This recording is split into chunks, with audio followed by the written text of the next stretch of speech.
Saudara, model kandidasi atau calon kandidat politik yang berkembang di Indonesia dapat dikatakan sebagai cek kosong kandidasi. Apa artinya? Pemilih tidak memiliki akses untuk terlibat, apalagi dilibatkan dalam proses politik yang amat penting bagi nasib bukan hanya daerahnya, tapi bagi dirinya dia.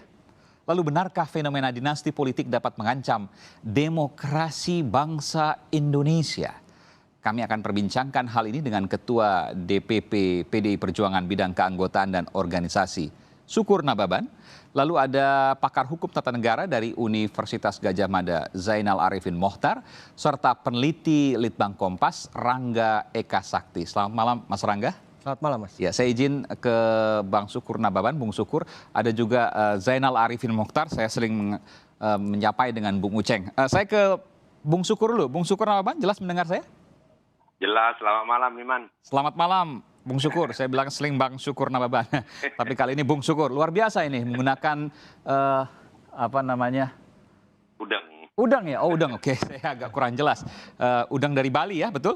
Nah, betul. Baik, saya ingin tanya Bung Sukur, meskipun saya tahu Anda adalah dapil di Depok, Jawa Barat, tapi Anda menggunakan udang Bali. Kalau tadi saya sempat mewawancarai Rahayu Saraswati Djawa Hadikusumo.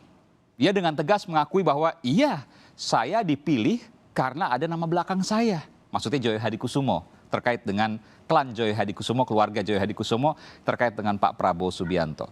Saya ingin tanya, apakah kemudian penunjukan Gibran Rakabuming Raka, penunjukan kemudian Bobi Nasution untuk ditugaskan di pilkada beberapa daerah, ada di Solo dan juga di Medan nanti, apakah ini juga terkait dengan hubungan kekerabatan?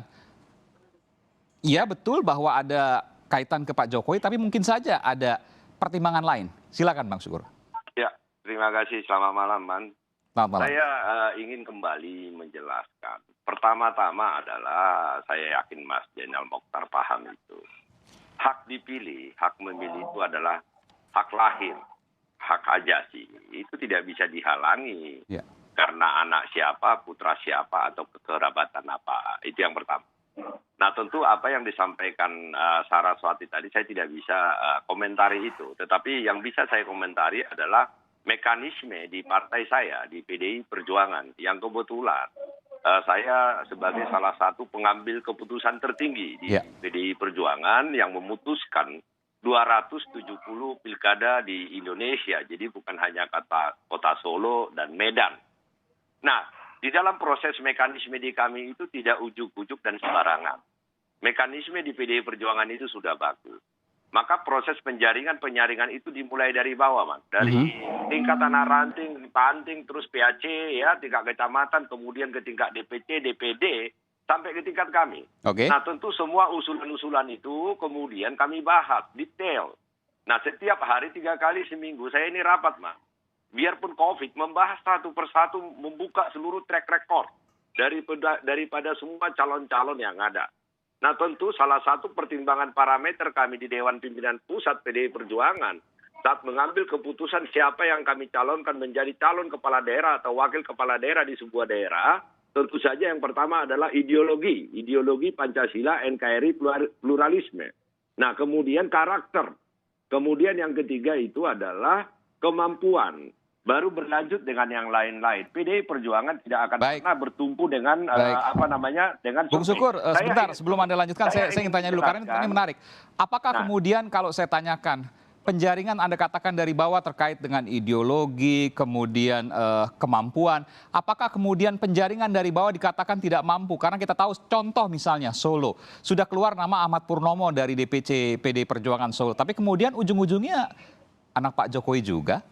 Nah tunggu, ini pertanyaan yang sangat bagus sekali sehingga saya punya kesempatan untuk memberikan jawaban. Silakan. Pintu masuk untuk orang mencalonkan diri jadi kepala daerah di PDI Perjuangan itu semua pintu masuk bisa. Kalau Iman mau menjadi calon kepala daerah, cuman udah terlambat, udah tutup. Bisa saja. Itu pintu masuk DPC, pintu masuk DPD, 3 provinsi, dan pintu masuk DPP. Nah itu terbuka dengan lebar setiap proses tersebut.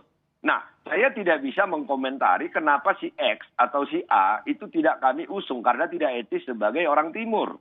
Nah, tetapi saya bisa menjawab pertanyaan Iman yang mengatakan Apakah Gibran itu karena putra Jokowi, putra Presiden Jokowi, sehingga kami pilih? Saya berada di sana dan saya paling tidak suka dalam hal-hal tersebut. Nah, tetapi saya ingin menjelaskan bagaimana seorang putra Presiden datang kepada anak ranting kami di tingkat dusun loh. Meminta KTA, mendaftar, dia tidak memanfaatkan jabatan orang tuanya, dia tidak menyuruh pengawal, dia ikuti semua proses itu. Proses fit and proper test di DPC, proses fit and proper test di DPD, sampai ke tingkat DPP. Nah bayangkan man, itu seorang anak presiden, putra presiden. Dia tidak membawa-bawa, dia benar putra presiden. Tetapi pada saat melalui proses itu, dia ikuti semua proses itu. Bung Sukur, saya ingin menjawab Anda. Jawaban ini adalah jawaban A benar, jawaban B benar, tapi tidak berhubungan, Bung Sukur. Pertanyaan saya ketika Anda katakan bahwa seleksi itu dimulai dari DPC, dari bawah. DPC sudah mengeluarkan kemudian hasil dari seleksinya, yang keluar adalah Ahmad Purnomo. Tapi kemudian ketika di DPP yang keluar adalah anak Pak Jokowi. Nah salah. Anda tidak memahami mekanisme di kami. DPC, DPD tidak berhak memutuskan. Mekanisme di kami itu adalah keputusan adalah di Dewan Pimpinan Pusat Partai. Saya koreksi sekali lagi. DPC, Dewan Pimpinan Cabang itu menampung seluruh orang yang mendaftar. Jadi jangan salah pertanyaannya. Jangan salah mengarahkan. Dewan Pimpinan Daerah itu menampung masukan. Keputusan itu ada di Dewan Pimpinan Pusat, man. Artinya jadi siapapun yang kemudian diproses di DPC, kalau kemudian punya hubungan dekat dengan DPP, ya akan kalah. Jangan ngotot. Dengarkan saya. Ini tidak ada keputusan proses. Ini penjelasan dari Anda. Saya berikan kesempatan. Silakan. Bukan, makanya tidak ada proses pengambil keputusan di DPC. Di DPC itu adalah mengumpulkan semua orang yang mendaftar dan memberikan data. Itu proses di kami. Jadi tidak ada keputusan di DPC, tidak ada keputusan di DPD. Saya tidak tahu informasi dari mana yang Anda dapat mengatakan DPC sudah membuat keputusan. Tetapi DPC memberikan seluruh nama-nama yang mendaftar ke DPD ketika provinsi, DPD nanti melakukan seperti itu. Maka keputusan itu adalah di DPP partai. Itu keputusan kami. Itu mekanisme di kami. Jadi kalau dikatakan DPC sudah membuat keputusan itu salah. Nah yang saya mau sampaikan adalah salah satu pertimbangan saya sebagai ketua DPP dan pertimbangan teman-teman DPP adalah karakter Gibran. Yang kedua adalah kami harus membuka selebar-lebarnya ruang kepada milenial. Nah karena kebetulan saja ini Gibran sebagai putra presiden. Tetapi dari 270 pilkada yang kami usung itu banyak sekali kader-kader yang milenial. Nah artinya kalau kita tidak memberikan kesempatan lagi kepada anak-anak muda lagi, kapan lagi? Nah saya tidak mengatakan kata-katanya loh man. Saya pengambil keputusan di situ. Oke, saya sekali lagi tidak ada yang saya tidak kemudian menyinggung soal kapasitas dari putra Pak Jokowi, Gibran Rakabuming Raka, tapi kemudian yang saya tanyakan adalah prosesnya. Saya ingin ke Bung Zainal Arifin Mohtar. Ada komentar terkait apa yang kemudian saya perdebatkan dengan Bung Sukur Nawaban? Bung Zainal? Iya, saya mau bicara beberapa hal. Pertama, kita tentu kalau bicara soal dinasti politik, kita mau bicara dari sisi apanya, politik atau hukum. Kalau kita bicara dari sisi hukumnya, jelas ada dua variabel. Variabelnya adalah apakah kita bicara hukum positif atau kita bicara etika. Etika is foundation of the law. Kadang-kadang orang bilang begitu. Tidak semua pelanggaran etika adalah pelanggaran hukum, tapi hampir semua pelanggaran hukum itu adalah pelanggaran etik. Nah, kalau kita tanya soal dinasti politik, jelas tidak ada aturannya, ya. Jadi biasanya dinasti politik itu berkaitan dengan etika, memang etika pemerintahan, apalagi di tengah adanya cerita soal bagaimana kandidat musuhnya, kandidat calon anak presiden itu kemudian dipanggil ke istana. Benar atau tidaknya itu soalan lain, tapi itu menambah bumbu bahwa ada proses etika pemerintahan, etika bernegara yang sebenarnya agak menarik untuk dilihat.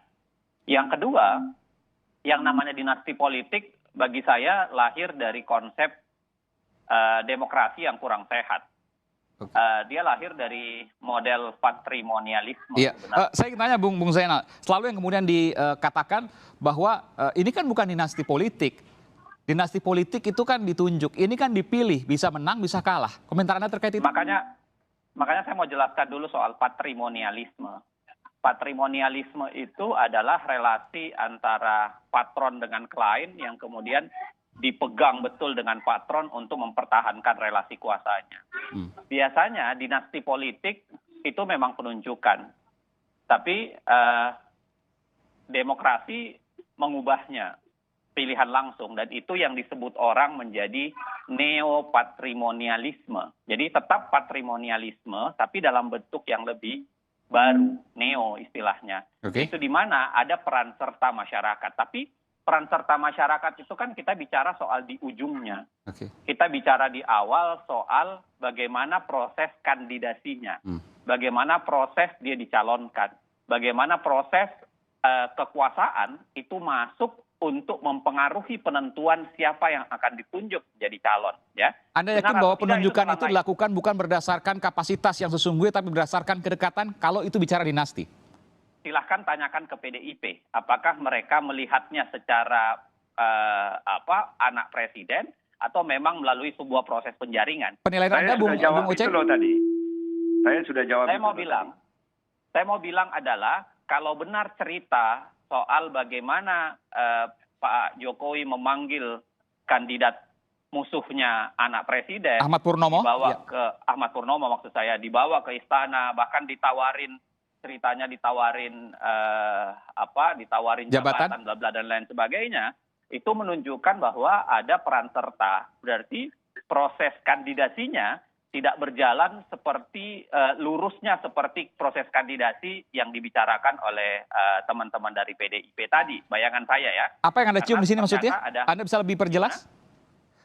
Jadi gini, kalau memang ada proses masuknya kuasa, prosesnya patron masuk ke dalam penentuan siapa kandidasi, maka menurut saya itu mempengaruhi kualitas yang disebutkan tadi oleh teman-teman PDIP. Bahwa mereka melihat secara kandidat, mereka melihat secara calon, mereka melihat secara milenial, mereka melihat ke hal-hal yang baik. Ya. Tapi ternyata terbukti bahwa ada unsur kuasa masuk di dalamnya, dan itu membenarkan relasi neopatrimonialisme Yang dibuktikan disebutkan oleh? secara teoritik itu. Yang dibuktikan oleh apa, Bung Uceng? Jadi gini, itu membuktikan bahwa ada kuasa yang masuk, ada power, ya, ada power yang masuk ke dalam proses menunjuk siapa yang didorong menjadi kandidasi dalam sebuah proses kontestasi politik. Dari mana Anda bisa melihat? Dari mana Anda bisa menilai itu? Itu yang saya bilang tadi. Lagi-lagi saya garis bawah ya, kalau benar terjadi, saya tidak bisa mengklarifikasi, memverifikasi sudah benar. Kalau benar terjadi pemanggilan oleh presiden, ya kan, pemanggilan bahkan ditawarin jabatan, itu membuktikan bahwa ada kuasa yang tercampur di dalamnya. Dan itu sudah diakui oleh Ahmad Purnomo, memang betul dipanggil oleh presiden, kemudian ditawarkan jabatan. Meskipun belakangan Pak Purnomo menyatakan bahwa itu hanya bercanda. Saya tidak tahu, wallahualam. Itu pembuktiannya soalan lain. Tapi bayangan saya itu berarti ada kuasa, jadi ada semacam intervensi kuasa untuk mempertahankan relasi patron klien yang kemudian dipegang oleh sang patron gitu. Baik, Dan kita akan kembali saat lagi. Nanti saya akan lanjutkan, Bung Uceng. Saya akan berikan kesempatan pada Bung Sukur Nababan untuk menjawab ini, juga ke Bung Angga dari peneliti Litbang Kompas. Kita akan segera kembali saat lagi. Tetap bersama kami di Sapa Indonesia Malam.